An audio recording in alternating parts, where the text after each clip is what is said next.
वह आवाज जो कभी ना आई थी, उस रात हवा में ठंडी सी सरसराहट थी। सदियों पुराने पेड़ जैसे किसी भीड़ के बीच से गुजरते वक्त झुक जाते हों, वैसे ही हवा उनके बीच से कुछ कहकर निकल रही थी। लेकिन यह रात अलग थी, शांत लेकिन अजीब, बिल्कुल वैसी शांति जिसमें आदमी अपने साये की आवाज तक सुन ले। अगस्त्य 17 साल का एक लड़का घर के बाहर छत पे बैठा था। उसकी आदत थी रात को ऊपर आकर थोड़ी देर अकेला बैठने की। स्कूल की टेंशन, घर की जिम्मेदारियां, छोटी बहन कियारा की देखभाल और सबसे ज्यादा वो उलझन जिसका कोई नाम नहीं होता, वो सब उस रात की ठंडी हवा में हल्का हो जाता। पर आज वो हवा हल्का नहीं लग रहा था, जैसे कुछ सुन रहा हो या कुछ कह रहा हो। अगस्त्य ने अपनी डायरी खोली। अगस्त्य ने अपनी डायरी खोली। आज पता नहीं क्यों लग रहा है जैसे कोई मेरे आस पास हो। खुदा ही जाने की इंट्यूशन क्या होती है, पर उस रात इंट्यूशन चीख चीख कर कुछ कह रही थी। तभी ठक, नीचे से टेरेस का दरवाजा जोरदार आवाज के साथ हिलता है। अगस्त्य ने डायरी बंद की। विंड, पर हवा इतनी तेज बिल्कुल नहीं थी। आवाज फिर से आती है। यह सामान्य नहीं लग रहा था। वह छत के कोने की ग्रिल से झुककर नीचे देखने लगता है। सब ठीक, सब सामान्य। फिर क्यों उसे लग रहा है कि कोई उसे देख रहा है? उसने नीचे जाना ठीक समझा। सीढ़ियां अंधेरी थीं। बल्ब का शंकु हिल रहा था। रोशनी मंद और हल्की पीली थी। वह ध्यान से नीचे उतर ही रहा होता है कि पीछे से कुछ भारी सा साया छत से निकलकर नीचे की तरफ भाग जाता है। अगस्त्य एक सेकंड के लिए जम जाता है। वहां कौन है? खामोशी, सिर्फ उसकी अपनी धड़कन। कौन है? फिर भी कोई आवाज नहीं। पर वो भारी सा साया, उसने डेफिनेटली किसी को देखा था। लेकिन घर में सब सो रहे थे। उनके घर में तो कोई इतना लंबा या भारी इंसान था ही नहीं। मैं नीचे आता हूं, ड्राइंग रूम तक। फिर से आवाज। थक, इस बार किचन से। अगस्त्य किचन की तरफ जाता है, लाइट चालू करता है, और तब उसका दिल एक सेकंड के लिए रुक जाता है। गैस स्टोव के बिल्कुल पास शेल्फ के ऊपर एक छोटी सी कागज की किश्ती रखी होती है, पुरानी, हाथ से बनी हुई, और किश्ती पर नाम लिखा होता है, ए जी, अगस्त्य के अक्षर। किसने बनाई? किसने रखी? किसने पता किया कि उसका नया जुनून कागज की नावें हैं? अजीब, बहुत अजीब। उस दिन से कहानी शुरू होती है। अगली सुबह अगस्त्य ने किश्ती को अपनी जेब में डाल लिया। कुछ अजीब था उस कागज में, जैसे वो किसी और समय का हो। स्कूल में उसका सबसे अच्छा दोस्त शभ उसकी टेबल पर बैठकर चिप्स खा रहा था। भाई, क्या हुआ? चेहरा हल्का सा फीका लग रहा है। अगस्त्य ने सच नहीं बोला। नहीं ब्रो, बस रात को थोड़ा कम नींद आई, शब पकड़ लेता। झूठ। क्या हुआ? अगस्त्य ने कागज की नाव निकाली।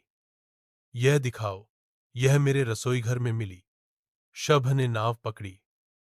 हंसी। अरे यार, शायद कियारा ने बनाई हो। अगस्त्य ने सर हिला दिया। नहीं, कियारा ऐसे फोल्ड नहीं करती, और यह काफी पुरानी लग रही है। शभ ने कंधे उचका दिए। तब तुम्हारे परिवार में कोई और? सब लोग सो रहे थे। तो हवा उड़ा के रख गई होगी। अगस्त्य हंसी नहीं कर पाया। कुछ तो था। उसी दिन लंच ब्रेक में एक नई लड़की उनकी क्लास में ट्रांसफर होती है। नाम आयशा। आंखों में अजीब सी गहराई, जैसे किसी ने उन्हें रात भर धूप में सुलझाया हो। शिक्षिका परिचय कराती हैं। आयशा नॉर्थ रिज टाउन से आई है। वह शेष वर्ष के लिए आप सभी के साथ रहेगी। आयशा की नजर एक सेकंड के लिए सीधे अगस्त्य की जेब की ओर जाती है, जहां पेपर बोट का एक छोटा सा कोना दिख रहा था, और फिर जैसे उसकी आंखों में एक शौक सा चमक जाता है। अगस्त्य नोटिस करता है आयशा तुरंत नजर हटा लेती है। अगस्त्य सोचता है, यह किश्ती देखकर इसे शॉक क्यों हुआ, लेकिन वो कुछ नहीं बोलता। काफी टाइम बाद जब सब क्लास से बाहर जा रहे होते हैं, आयशा उसके पास आती है। ये जो बोट तुम्हारे पास है। अगस्त्य रुक गया। ये किसने दी? अगस्त्य की धड़कन बढ़ जाती है। तुम कैसे जानती हो बोट के बारे में? आयशा एक लंबे सांस लेती है। क्योंकि ये बोट मेरी भी थी कभी। अगस्त्य, क्या? मैं बहुत कुछ एक्सप्लेन नहीं कर सकती, पर तुम्हारे पास जो बोट है वो किसी आम कागज की बोट जैसी नहीं है। अगस्त्य हैरान। मतलब? आयशा धीरे से कहती है, वो बोट किसी वक्त पे मैसेज देती थी। मैसेज? किस बारे में? आयशा, पास्ट, फ्यूचर, दोनों। अगस्त्य लगभग हिल पड़ा। क्या तुम गंभीर हो? आयशा सीधी आंखों में देखती है। बिल्कुल। और मेरे पास उस नाव का दूसरा आधा हिस्सा है। उसी शाम स्कूल के बाद आयशा अगस्त्य को एक पुराने चर्च के पीछे वाले पार्क में बुलाती है। पार्क पुराना था, जहां स्विंग भी आधा जंग ला हुआ और बेंच पर कहीं कहीं पेंट उतर गया। पर शाम की ऑरेंज लाइट में वो पार्क अजीब सी मिस्टिकल जगह लग रहा था। आयशा अपनी बैग से एक फोल्डेड पेपर बोट निकालती है। वह बिल्कुल समान थी। समान तह, समान बनावट, समान पुरानापन, समान कागज। अगस्त्य ने हमेशा ये सोचा था कि कागज के टेक्सचर समान नहीं हो सकते, लेकिन यह जैसे एक ही कागज से दोनों बनी हो। आयशा, यह नाव मेरे पास तब आई थी जब मैं 12 साल की थी। उस वक्त मुझे भी किसी ने नहीं बताया था कि किसने रखी। मुझे समझ आया कि ये नाव खुद चलकर वहां आई थी। अगस्त्य, खुद? आयशा, हां, और जब भी कोई अजीब घटना होती, नाव मुझे चेतावनी देती। अगस्त्य, किस तरह की चेतावनी? आयशा, जैसे किसी दिन मैं गिरने वाली होती तो नाव अपनी जगह से हिल जाती। किसी दिन घर में कुछ बुरा होने वाला होता तो नाव फोल्ड से थोड़ा खुलने लगती। हलखर अगस्त्य का दिमाग यह सब इंस्टेंटली रिजेक्ट करना चाहता, पर सच यह था कि जो साया उसने देखा था वो भी नॉर्मल नहीं था। आयशा, तुम्हारी नाव का फोल्ड थोड़ा टूट रहा है, राइट? अगस्त्य ने जेब से नाव निकाली, और हां, एक फोल्ड थोड़ा ऊपर उठ गया था। आयशा, ये चेतावनी होती है।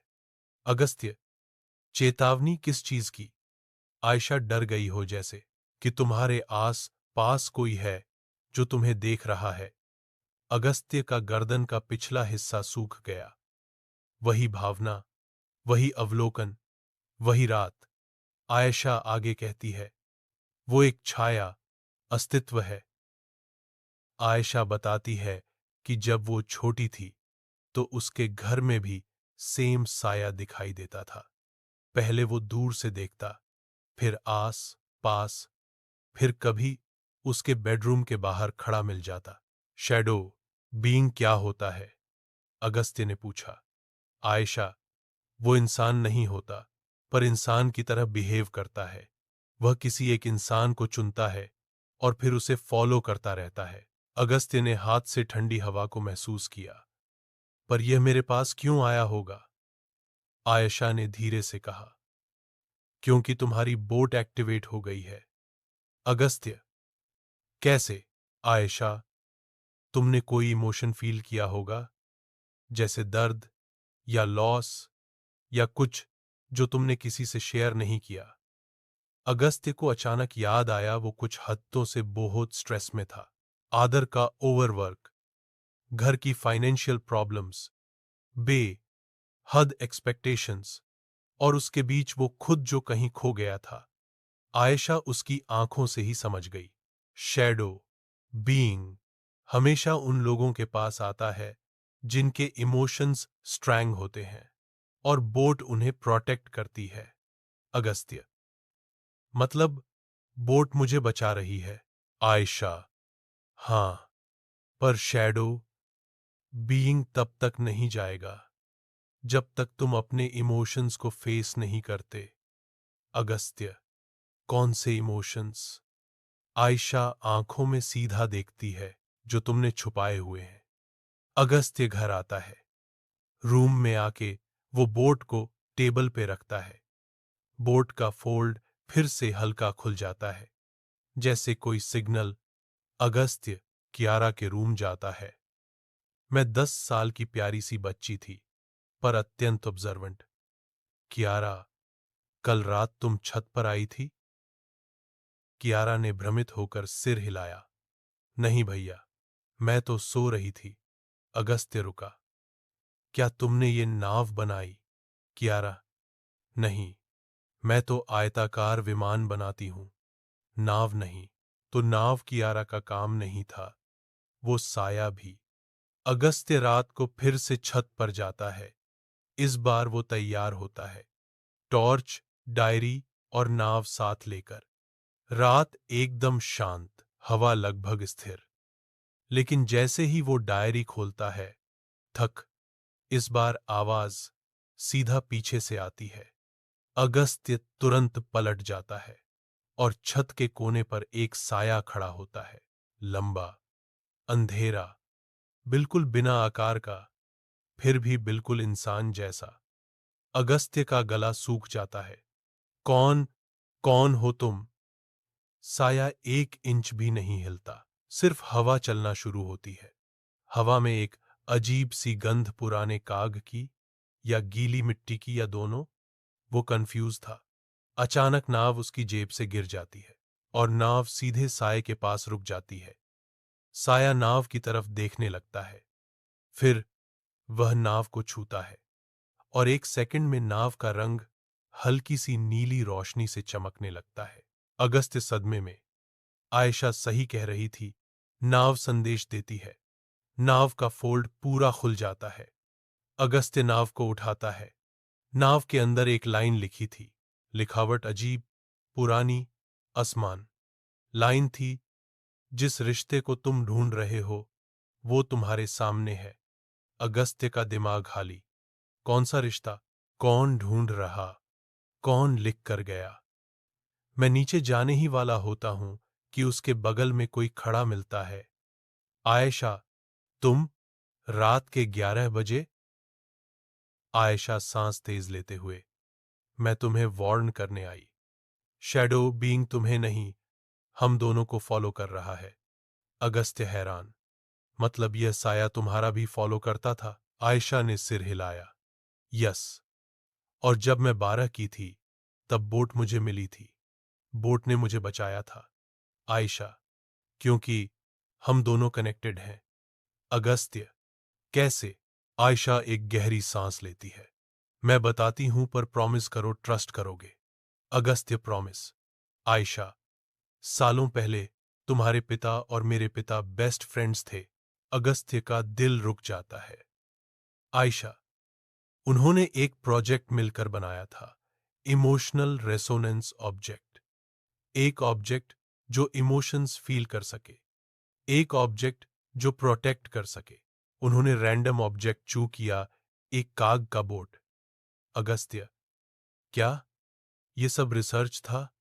आयशा, हाँ, लेकिन प्रयोग विफल हो गया, क्योंकि वस्तु केवल रक्षा नहीं करती थी, क्योंकि ऑब्जेक्ट सिर्फ प्रोटेक्ट नहीं करता था, ऑब्जेक्ट शैडो बीइंग्स को आकर्षित भी करता था।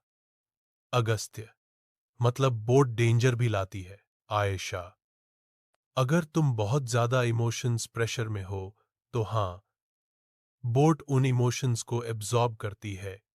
शैडो बीइंग उन इमोशंस को खाने आता है। अगस्त्य का गला फिर सूख गया। फिर बोट ने मुझे वार्निंग क्यों दी? आयशा, क्योंकि बोट तुम्हारी तेरे से अटैच्ड हो गई है। तुमने उसको स्वीकार किया। अगस्त्य, और शैडो बीइंग को रोक कैसे सकते हैं? आयशा, सिर्फ एक तरीके से, अपने इमोशंस को स्वीकार करके, क्योंकि शैडो बीइंग तुम्हारे फियर्स में जीता है। अगस्त्य बैठ गया। मैं किस फियर से भाग रहा हूं? आयशा उसकी आंखों में सीधा देखकर कहती है, तुम पलने वाले नहीं, तुम टूटने वाले हो। और उसी वक्त शैडो बीइंग फिर से दिखाई देता है, इस बार बिल्कुल उनके पीछे। छाया जीव धीरे धीरे उनकी ओर आगे बढ़ता है। अगस्त्य का दिल तेजी से धड़कता है। आयशा कहती है, भागो मत। अगर तुम भागे तो यह तुम्हारे पीछे पीछे हमेशा आएगा। साया इतना करीब आ जाता है कि उन दोनों को अपनी त्वचा ठंडी लगती है। आयशा, अगस्त्य, जो तुम्हारे अंदर सबसे गहरा दर्द है उसे बोलो, स्वीकार करो। अगस्त्य का दिमाग रेस करने लगता है। कौन सा दर्द? कौन सी बात? उसकी आंखों के सामने यादें फ्लैश करने लगती हैं। फादर का प्रेशर, मदर की बीमारी, जिम्मेदारियां, स्कूल, असफलताएं, ब्रेकिंग पॉइंट। और उसे समझ आता है, उसे डर इस बात का नहीं था कि वो फेल होगा। डर इस बात का था कि वो अकेला हो जाएगा। अकेलेपन का डर।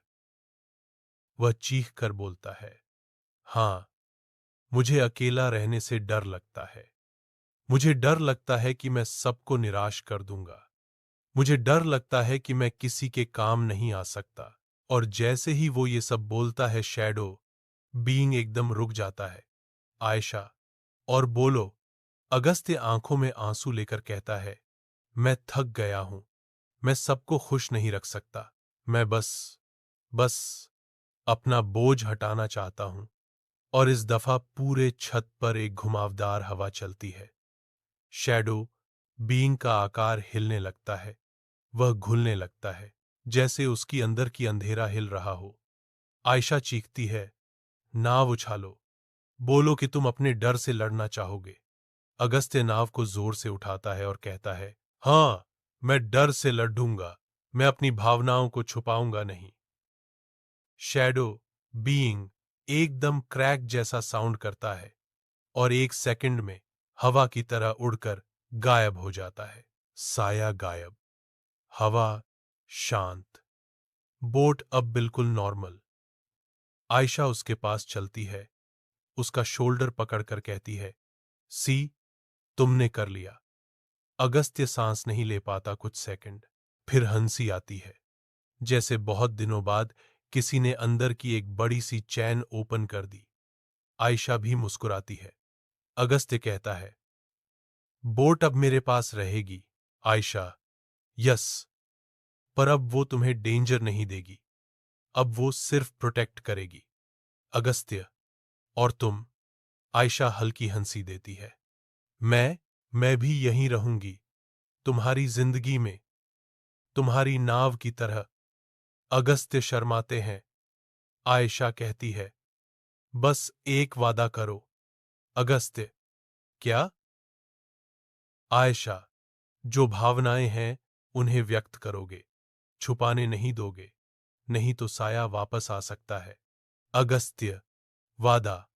दो कागज की किश्तियां, जो कभी दूसरे युग की तकनीक थी, अब दो लोगों की हीलिंग का प्रतीक बन गई थीं। शायद ये दोस्ती की शुरुआत थी, या कुछ और।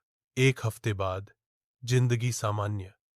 शैडो बीइंग नहीं, नावें सुरक्षित। आयशा और अगस्त्य की दोस्ती मजबूत। पर एक शाम कियारा अगस्त्य के कमरे में आती है। भैया, हम। कियारा एक तीसरी पेपर बोट निकालकर कहती है, यह मुझे खिड़की के बाहर मिली थी। क्या यह भी तुम्हारी ही है? अगस्त्य और आयशा एक दूसरे को देखते हैं। नाव का कागज हल्की सी नीली रोशनी से चमक रहा था। आयशा भौहें सिकोड़ती है। अगस्त्य, नाव सिर्फ चेतावनी पर चमकती है। अगस्त्य नाव हाथ में लेकर देखने लगता है। इस नाव पर एक पंक्ति लिखी होती है, आखिरी सफर अभी बाकी है। अगस्त्य के हाथ हल्के से ठंडे हो जाते हैं।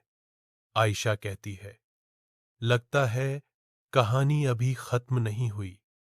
और इसी के साथ रात दोबारा हल्की सी हवा चलने लगती है, जैसे कोई नाव को हाथ लगाकर चला गया हो।